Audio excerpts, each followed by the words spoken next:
प्रिय व्यूअर्स, यह Sanskriti IAS YouTube channel का PT think and solve programme है। इस प्रोग्राम के अंतर्गत प्रत्येक दिन यूपीएससी और स्टेट पीसीएस से संबंधित 5 प्रश्न व्याख्या सहित उत्तर के साथ दिए जाएंगे। हमें आशा है कि यह प्रोग्राम आपकी तैयारी में मददगार साबित हो। चलिए शुरू करते हैं आज के अपने टॉपिक को। प्रसिद्ध मानवाधिकार संगठन मेमोरियल इंटरनेशनल निम्नलिखित में से किस देश से संबंधित है? संयुक्त राज्य अमेरिका, जर्मनी, जापान, रूस।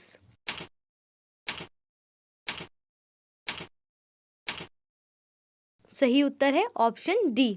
व्याख्या से इसको डिटेल में समझने की कोशिश करते हैं। देखिए, मेमोरियल इंटरनेशनल रूस का एक मानवाधिकार संगठन है। इसकी स्थापना सोवियत संघ में मानवाधिकारों के हनन के विरुद्ध की गई थी। इसे रूस का सर्वाधिक प्रतिष्ठित मानवाधिकार समूह माना जाता है। यह मानवाधिकारों के हनन के मुद्दों पर प्रमुखता से आवाज उठाता रहा है। हाल ही में रूस के सर्वोच्च न्यायालय ने विदेशी एजेंट के रूप में कार्य करने के आरोप में इस संगठन को प्रतिबंधित कर दिया है। यह प्रतिबंध रूस के विदेशी एजेंट कानून का परिणाम है। ध्यातव्य है कि रूस ने इस कानून के जरिए अनेक गैर सरकारी संगठनों पर पाबंदी लगा दी है, जिनका रवैया सरकार के प्रति आलोचनात्मक था। संयुक्त राष्ट्र मानवाधिकार कार्यालय ने रूस के इस कदम की निंदा भी की है।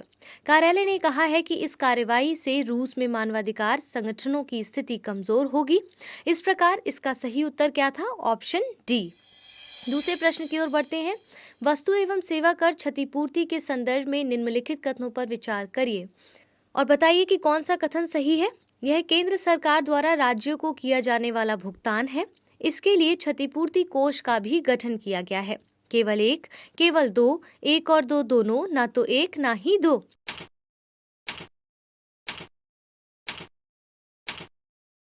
सही उत्तर है ऑप्शन सी।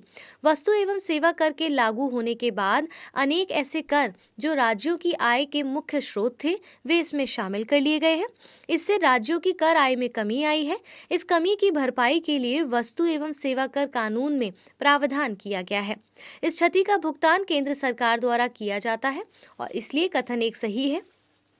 इसके लिए एक क्षतिपूर्ति कोष का गठन किया गया है। इस कोष में लग्जरी और सिम गुड्स पर लगने वाले उपकर से प्राप्त राशि डाली जाती है और इसीलिए कथन 2 भी सही है। इस कानून में 5 वर्ष की अवधि तक राज्यों की क्षतिपूर्ति का प्रावधान है। यह अवधि जून 2022 में समाप्त हो जाएगी, लेकिन कई राज्य इस प्रावधान को वर्ष 2027 तक जारी रखने की मांग कर रहे हैं और इसीलिए विकल्प सी इसका करेक्ट आंसर था। तीसरे प्रश्न की ओर बढ़ते हैं। महाराजा परमहंस जी का मंदिर और उनकी समाधि निम्नलिखित में से किस देश में स्थित है? अफगानिस्तान, पाकिस्तान, बांग्लादेश, नेपाल।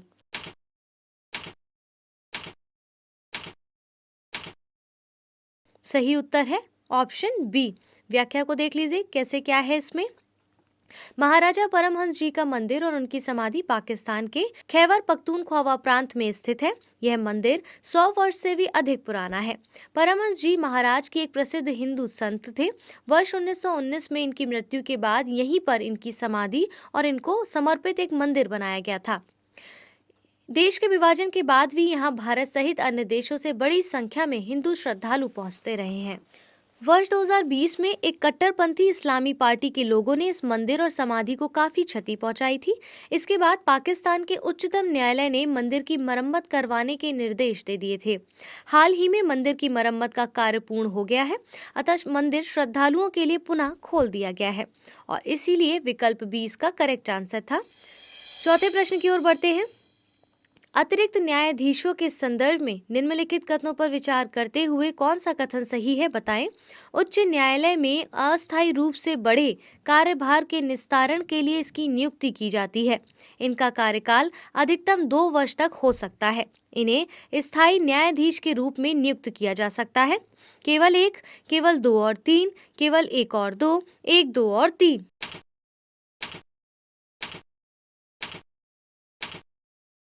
सही उत्तर है ऑप्शन डी। उच्च न्यायालयों में अस्थायी रूप से बड़े कार्यभार के निस्तारण हेतु संविधान के अनुच्छेद 224 के तहत भारत के मुख्य न्यायाधीश से परामर्श के बाद राष्ट्रपति द्वारा अतिरिक्त न्यायाधीशों की नियुक्ति की जा सकती है।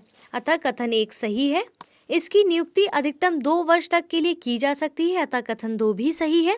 2 वर्ष के बाद इन्हें स्थायी न्यायाधीश के रूप में भी नियुक्त किया जा सकता है, और कथन 3 भी इसलिए सही था।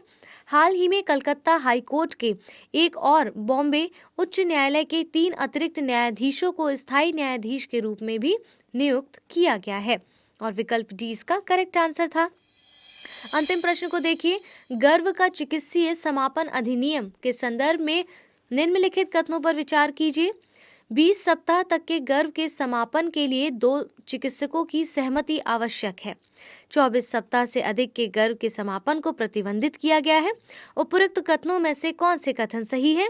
केवल 1, केवल 2, 1 और 2 दोनों, ना तो 1 ना ही 2।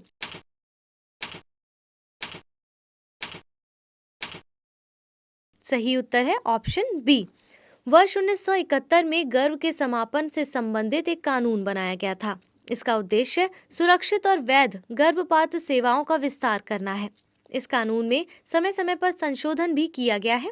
नवीनतम संशोधन वर्ष 2021 में किया गया है। वर्तमान में 20 सप्ताह तक के गर्भ के समापन के लिए एक चिकित्सक की सहमति आवश्यक है, अतः कथन 1 सही नहीं है। असामान्य परिस्थितियों में 24 सप्ताह तक के गर्भ को समाप्त किया जा सकता है। इससे अधिक के गर्भ को समाप्त करना प्रतिबंधित है।